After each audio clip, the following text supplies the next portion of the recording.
গাড়ীখন নলাতে সুমিয়াই দিলে ভলাটোৱে ঐ আৰু নহয় এইডাল হাপা আগলৈ নেযাবি খুটিব এইডাল ৰাস্তা পাৰ হৈছে আৰু এইফালে আমাৰ বৌজনী আনিছে কি ধুনীয়া ষ্টাইলত আম খালে কোনটো খাম মই এতিয়া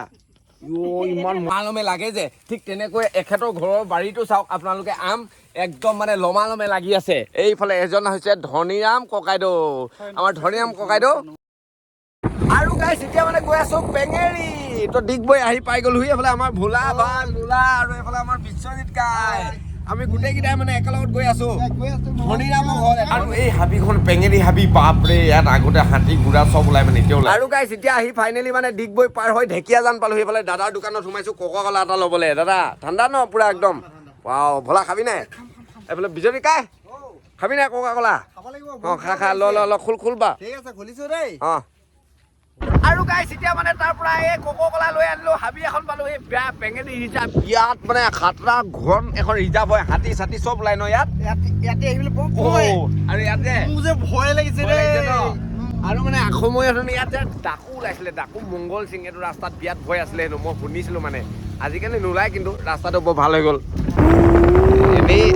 আৰু গাইছ আগফালে গৈছিলো ৰাস্তা সুধি আছিলো মানে এইফালে দাদা এজন লগ পালো এই দাদাজনো বোলে ভিডিঅ' চোৱাই ওলালে ৰাস্তাটো ভালকে কৈছে মানে নহ'লে ভৰসা নাছিলে মানে ক'ৰবাত বেলেগতো পঠাই দিব পাৰিলে হ'লে ন এতিয়া দাদাজনক চিনি পাওঁ একদম ভাল জেগাতে পঠাবতো ববাজান আগৰ ফালে আছে দাদা আপোনাৰ নামটো মোৰ নাম এনে বগা বুলি ক'লে চিনি অঁ বগা এই থাকক বগা দা এই পানী নাখাম হ'ব অঁ ঠিক আছে আৰু গাইছ এতিয়া আহি ফাইনেলি মানে টেকেলি গাঁও পালোহি টেকেলি নহয় টেকেৰি গাঁও পালোহি এইখনে হৈছে টেকেৰি গাঁও আৰু এইফালে আছে ধনীৰামৰ ঘৰ নহয় জানো হয় নে পিছত গৈ আছো দেই একদম এইদিকে যাব লাগিব কি জান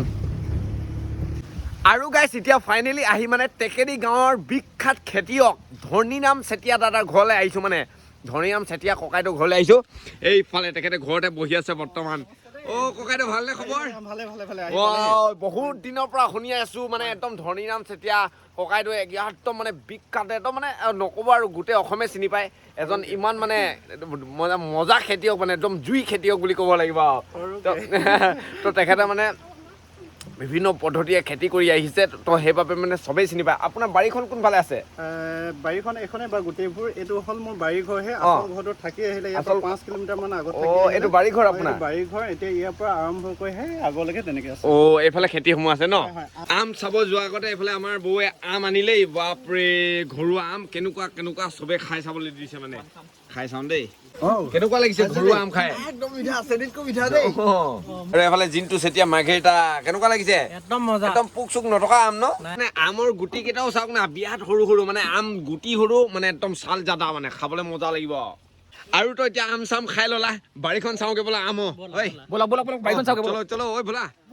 বাৰীখন চাই আহোঁগে এইফালে যাব লাগে হেনো আৰু এইফালে আমাৰ ধনীৰাম চেতিয়া ককাইদেউৰ পুতেক ধনীৰাম ককাইদেউ আপুনি যে আম খেতি মানে কিমান চনৰ পৰা কৰিম বুলি ভাবি ল'লে মানে এইটো মই যিটো পৰীক্ষামূলকভাৱে কৰিছিলো আৰু সেইটো কাৰণে এতিয়া প্ৰথমতে মই প্ৰায় 70 জোপা মান আম লগাইছিলো কিন্তু গোটেইখিনি আমাৰ অসমৰ জলবায়ুৰ কাৰণে কিন্তু উপযুক্ত নহয় নপকে ফাটি যায় খুব টেঙা হয় এনেকুৱা কথা আছে মানে কিছুমান মানে আম টেঙা হৈ যায় আপোনালোকে ঘৰত ৰুৱে আৰু কিছুমান পোকে ধৰে এনেকুৱাবোৰ কথা আছে মানে এতিয়া পালোহি এইজোপা আম চাওক না গোটেই গছজোপা আম এইফালৰ পৰা হওক বা এইফালে গোটেইখন আম ওলমি ইমান চাপৰতে লাগি আছে আৰু এই প্ৰজাতিটো আম মানে নামটো কি অম্ৰপালি আৰু এই প্ৰজাতিটো মানে অসমত ধুনীয়াকে মানে ডাঙৰ হয় লগোৱাৰ পৰা মানে আপুনি এইজোপা এবছৰ মানৰ পৰা প্ৰায় আম লাগিছে বুলি কৈছে এবছৰ প্ৰায় লাগে কিন্তু প্ৰথম বছৰ দিব নালাগে ফুলৰ কলিটো বা ফুলৰ ঠানিটো ছিঙি দিব লাগে প্ৰথম বছৰতে মানে ফুল ফুলিবলৈ ধৰে আৰু গুটিও লাগিব ধৰে মানে আম লাগিবও ধৰে কিন্তু গছজোপা আম লাগিলেই নহ'ব গছজোপা অলপতো ডাঙৰ হ'ব দিব লাগিব তাৰ বডিটো তো গতিকে মানে প্ৰথমবাৰ আমৰ গোটেই ফুলখিনি ছিঙি দিয়ে বোলে তেখেতৰ ভিডিঅ' এটাত চাব পাৰিব তাৰপিছতে বোলে নেক্সট বছৰৰ পৰা আমসমূহ লাগিলে আৰু গছজোপাত এনেকুৱাকৈ লাগি গৈ আছে প্ৰতিটো বছৰত চাওক না ৱাও আৰু গাইছ ইয়াত কেৱল মানে এজোপাই আম নাই চবফালে আম কেইবাজোপাও লগাই থৈছে মানে আৰু ইয়াত অকল আমেই নাই নহয় জানো ইয়াত বগৰী খেতিও কৰে তেখেতে মানে যিবোৰ মানে বাৰীত চাহ গছ ৰুব পৰা যায় সেইবোৰ বাৰীত এই অম্ৰপালি প্ৰজাতিৰ আম গছজোপাও মানে খুব ধুনীয়াকে ডাঙৰ দীঘল হ'ব মানে আৰু এই আমজোপা আপুনি যে ৰুইছে মানে এটা বছৰত মানে এই এজোপাৰ পৰা কিমান কিলোমান আম ওলায় প্ৰথম বছৰটো যিহেতু মই ক'লোৱে প্ৰথম বছৰ লাগিব দিব নালাগে দ্বিতীয় বছৰৰ পৰা মোটামুটি 4 পৰা 5 কেজি তাৰ পিছৰ বছৰটো মানে 10 কেজি মান তাৰ পিছৰ বছৰটো 20 কেজি মান এনেকে বাঢ়ি গৈ থাকে মানে 5 বছৰ 30ৰ পৰা 40 কেজি পৰ্যন্ত পোৱা যায় এজোপা গছৰ পৰা মানে লাষ্ট 5 বছৰ পিছত 30ৰ পৰা 40 কেজি পোৱা যায় তাৰ পিছত আৰু বাঢ়ি যাব কিন্তু তাৰ পিছৰ পৰ্যায়ত মানে বাঢ়ি গৈ থাকিব গছৰ মানে উৎপাদনটো বাঢ়ি গৈ থাকিব মানে প্ৰথম বছৰৰ পৰা লাহে লাহে আৰু ধনী হৈ গৈ থাকিব তাৰপিছতে বনিব ধনী ৰাম মানে আপুনিও আৰু ইয়াত অকল সৰু সৰুৱে নাপায় মানে এই গুডালো আম পায় নেকি এই কুৰাল চাব সৰু বুলি 3-4 কেজি এটাতে নেকি নকবি আৰু পকিলে আৰু ভাল লাগিব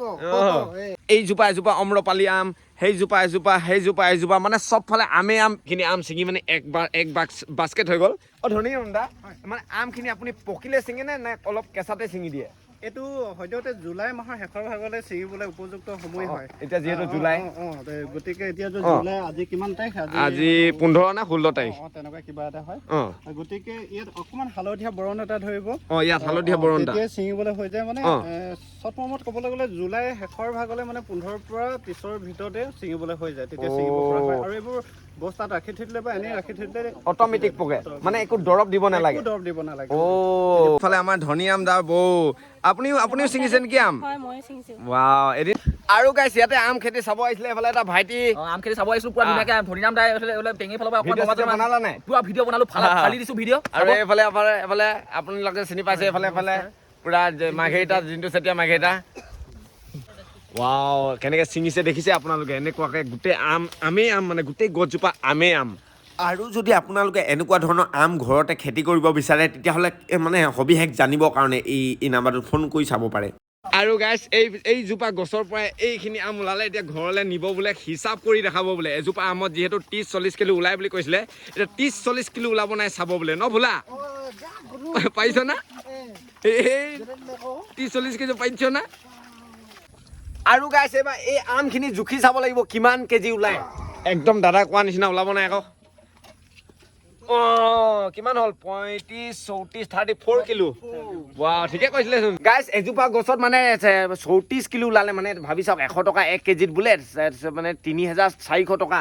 মানে এজোপা গছত আৰু এতিয়া 70 জোপা গছতে এনেকুৱা লাগি আছে ভাবি চাওক কেইটকা হ'ব আৰু বোলে 400 জোপা লগাই থৈছে আৰু বেলেগ এটা জেগাত আৰু সেইখিনি ডাঙৰ হ'লে কিমান টকা হ'ব কমেণ্টত ক'ব ন ক'ব আপোনালোকে মানে আমে নহয় কল খেতিও কৰে জাহাজী কল চাওক ৱাও ভাঙি গৈছে তথাপিতো মানে ঠেকা দি পিনি বচাই থৈছে আৰু এইফালে এজোপা জাহাজী কল বাপৰে চবফালে সেইদিনা মই মানে বাক্সা ডিষ্ট্ৰিক্টত গৈছিলোঁ ভিলেজ ব্লকৰ ঘৰলৈ সিহঁতৰ ঘৰত কেৱল মানে নিমখ কিনি খায় বাকী চব মানে ঘৰুৱা আৰু এইফালে আমাৰ ধনীৰাম ককাইদেউক সুধিব লাগিব এতিয়া আপুনি কি কিনি খায় অকল মোৰ কি বুলি ক'ম বাৰু মই সঁচা কথা ক'বলৈ গ'লে নিমখে কিনা হয় কিন্তু চাদাটো নাখাওঁ অকল নিমখ কিনিব লগা হয় ভাবি চাওক পিঁয়াজৰ খেতিটো কৰোঁ কম বেছি তেল ভাজিবৰ কাৰণে সৰিয়হ খেতি আকৌ হালধি দিবলৈ হালধিৰ খেতি কৰা হয় মানে চব খেতি কৰি পিনি মানে ঘৰৰ গোটেই মানে একো মানে কিনিব লগা নহয় অকল যদি মানে সাগৰ ওচৰত থকা হ'লে ন ধনীৰাম ককাইদেৱে মানে সাগৰৰ পানী টপতাই পিনি মানে নিমখো তৈয়াৰ কৰি ল'লে হয় এইটো আমাৰ ধনীৰাম ককাইদেউ পুতেক ডাঙৰ তোমাৰ নামটো মোৰ নাম ভাগ্যজ্যোতি চেতিয়া আৰু এইটো সৰুটো তোমাৰ নাম নমস্কাৰ মোৰ নাম শ্ৰী দিৱজ্যোতি বা আৰু এনেকেই আকৌ চবেই খেতি চেতি কৰিব লাগে আকৌ ন খেতি নকৰিলেনো খাবি কেনেকে বাৰু হে আজিকালি দিনকাল যেনেকুৱাহে হে খেতি নকৰিলে আহি ক'ৰবাত কৰোণা আহি থাকিব ক'ৰবাত বিল্ডিঙৰ ওপৰত থকা মানুহে বিল্ডিঙতে লগ হৈ থাকিব খেতিয়কে বাচিব আকৌ সেইকাৰণে খেতি কৰিব লাগে খেতি কৰিব আপোনালোক মানে আজিকালি মানে কি হ'ল যিখন আহে বিহাৰৰ পৰা মানে য'ৰ পৰা সেইবিলাক মানে অকল হাঁহ চিটিয়াই দিয়ে আমি যিবোৰ কওঁ ইউৰিয়া দিয়া বন্ধাকবি খাই অসমবাসী পেটৰ জ্ঞানটি নাই থাকিলে যে তাৰপিছত আমি কি হ'ল ইয়াত যিবিলাক কওঁ আমাৰ মানে গোবৰ দেই অলপ গৰু গোবৰ মানে এইখিনি মই তোমালোকক দি পঠাম কাৰণে দিছো এইখিনি আমাৰ কাৰণে ৱাও মানে কি ক'ম আৰু অৰ্ডাৰ দিলো অৰ্ডাৰ আপোনালোকে আম নাপায় তাৰ পৰা বোলে আমাক আম দিব বোলে বা আৰু গাইছ এতিয়া আম চাম দিলে এইখিনি আমো লৈ গৈছোঁ ঘৰলৈ চবলৈ এইখনত যাওঁগৈ আৰু পটাপট দেই এবাৰ আৰু গাইছ আজি প্ৰথমবাৰ টেকেলি গাঁৱলৈ